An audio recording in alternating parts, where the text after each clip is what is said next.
So Plants vs. Zombies Replanted dropped like a little less than a month ago, at the beginning of November or something like that. And,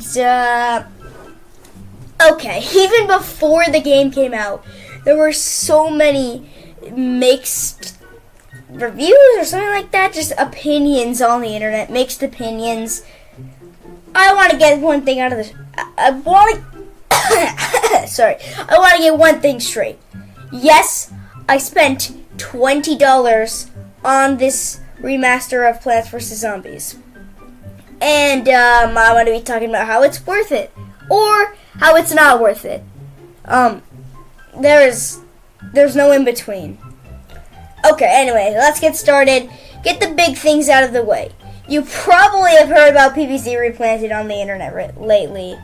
And that's because a lot of people are accusing them of using AI upscaling to make the sprites look better, which maybe in development, like they played around with AI, tried to change the sprites. Like in some of the early game files, they look very AI upscale or something like that. And obviously we have no proof of this, even PopCap denying it. But some people still believe it, and that's kind of like a bad taste in lots of people's mouths for Plants vs. Zombies Replanted or Remastered, whatever you like to call it. And next thing is like the faked concept art. I don't know about that. I haven't gotten that far into this remaster yet, but still, I might have to cover that too in a separate video about this game. But now, on to my experience with this new remaster of Plants vs. Zombies. Honestly, if I'm just giving you an honest review, I don't hate the game.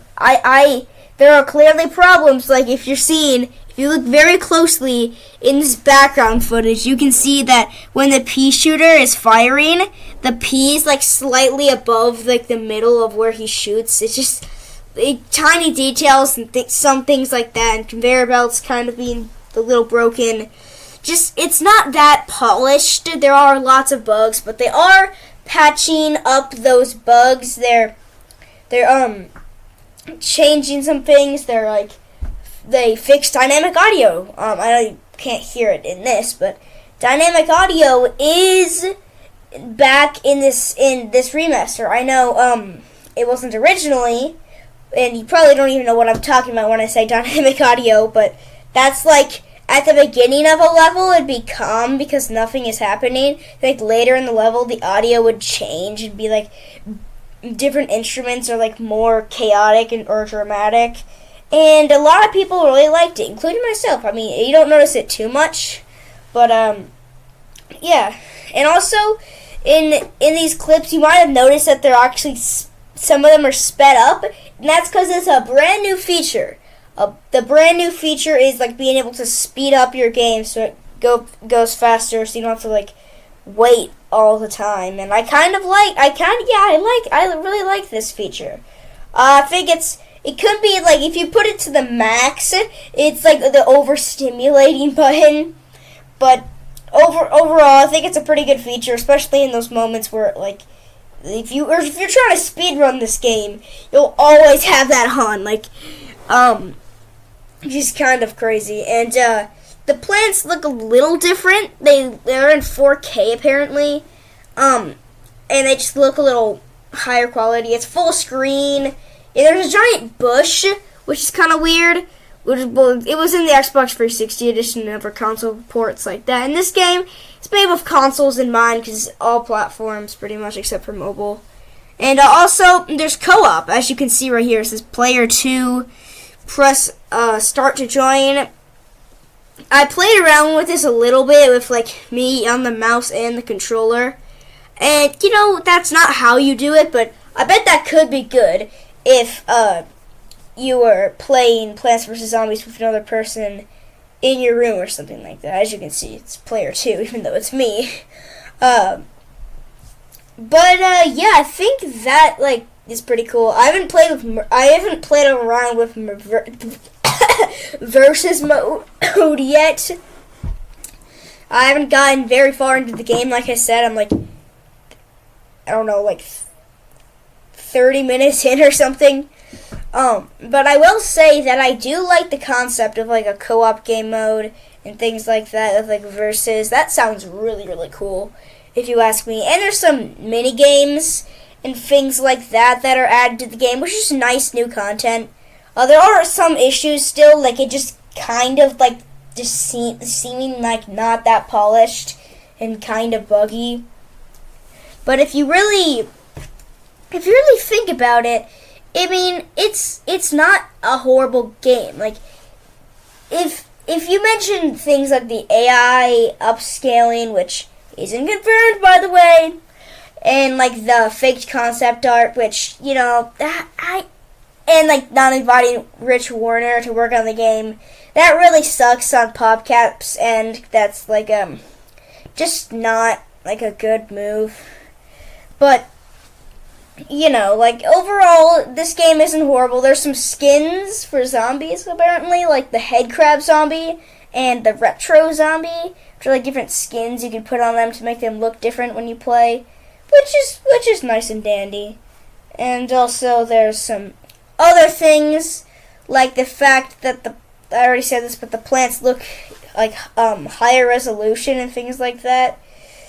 The zombies don't look too different. I mean, it's overall pretty similar. It's a remaster. It's not going to be too different from the original game. And that's the remaster. Like, in my opinion, I do like the Plants vs. Zombies, the first PvZ game, better than any other like spin-off like PvZ 2 or especially PvZ 3. But I think this is a really good remaster, and I'm not going to say this is the best way to play the game, because that would like anger a lot of people. But I will say this is a pretty good way to play the game. It's not perfect by any means, but it's not horrible. And I'm going to give credit where credit is due. People worked on this game. I think it's kind of overhated. Like, people worked on it, and there's clearly effort. There's new content. Like I heard there's an RIP mode where it's like kind of like Into the Pit, like Final Fantasy Freddy's Into the Pit Nightmare, except it's PvZ, and it's also not scary, but you only get one chance to beat all the levels, and if you die, you can't play RIP mode on your save file anymore, which kind of sucks, but, you know, then it gives people to, like, make a new profile and start the game over again, try it again. And there's a new bonus world called Cloudy Day, which, if you ask me, is kind of weird, but, like, eventually it'll be cloudy and the sunflowers will go to sleep, but then, like, the prices of plants will be halved. I don't know. I've got to beat this version, just like I beat the original game or Game of the Year edition, because I already beat it, so I know what I'm doing. And you might say, well, you're not supposed to put sunflowers in front of pea shooters. Well, I mean, it doesn't matter. It doesn't really matter, I'm going to be honest. But anyways, my overall thoughts on this: is it worth $20? No, I'm gonna be honest with you. I don't think it's worth $20. Like, that's really expensive, even for like an indie game. But you know, if it was cheaper, that'd be nice. Like, I don't know. They're probably not gonna lower the price from $20, because Game of the Year edition is literally $5, which is just, you know, that's just like crazy in comparison to think that the older version is cheaper. But I mean, it is a remaster, so that's fair. Okay, back. I was getting off track. Is this worth $20? No, I don't think it's worth $20. Maybe I have to play through more of the game. But is it still a good experience? Is it still fun to play? Yes, I definitely think that's true. Anyways, comment down below if you agree with me or if you disagree with me, which I have a feeling a lot of people are going to disagree with me with this one. But anyways, bye.